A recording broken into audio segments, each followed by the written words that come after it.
ഒരു മുട്ട റോസ്റ്റ് ഉണ്ടാക്കാൻ പോവാണ്. അപ്പം നമ്മൾ ഇതിനകത്ത് എണ്ണ ഒഴിച്ചു കൊടുത്തിട്ടുണ്ട്.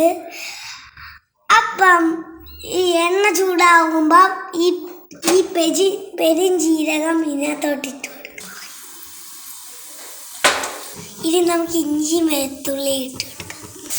ഇനി നമുക്ക് കറിവേപ്പില ഇട്ട് കൊടുക്കാം.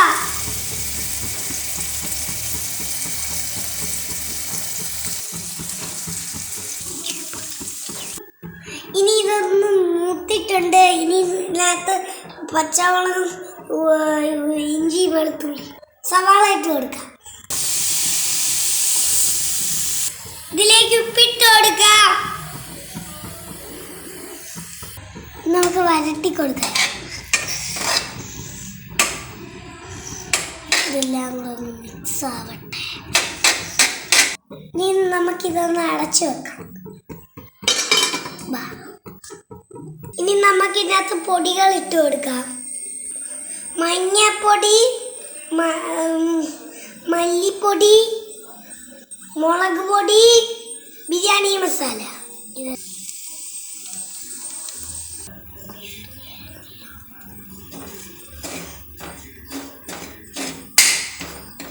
ബിരിയാണി മസാല ഇടുമ്പോൾ നല്ല പ്രത്യേക മണം വരും. ഇനി നമുക്ക് തക്കാളി ഇട്ട് കൊടുക്കാം. ഇനി നമുക്ക് ഈ തക്കാളി ഒന്ന് വേവിച്ചെടുത്ത് വെക്കാം. ഇനി നമുക്ക് ഇതിനകത്തേക്ക് കുറച്ച് ടൊമാറ്റോ സോസ് ഒഴിച്ചു കൊടുക്കാം.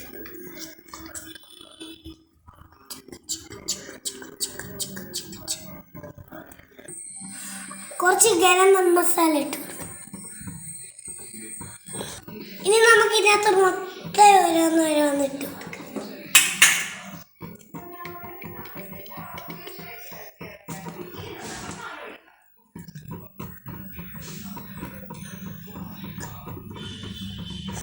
ഇനി മുട്ട എല്ലാം വെച്ച് കൊടുത്തിട്ടുണ്ട്.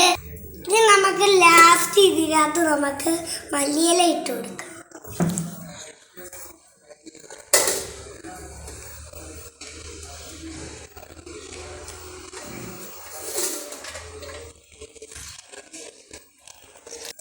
അപ്പോൾ ഇതിനകത്ത് നമ്മൾ മല്ലിയില ഇട്ട് കൊടുത്തിട്ടുണ്ട്.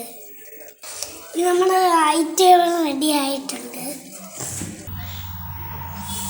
അപ്പം നമ്മുടെ ഫ്രൈഡ് റൈസും എഗ് റോസ്റ്റും പിന്നെ നമ്മുടെ മുട്ട റോസ്റ്റും റെഡി ആയിട്ടുണ്ട്.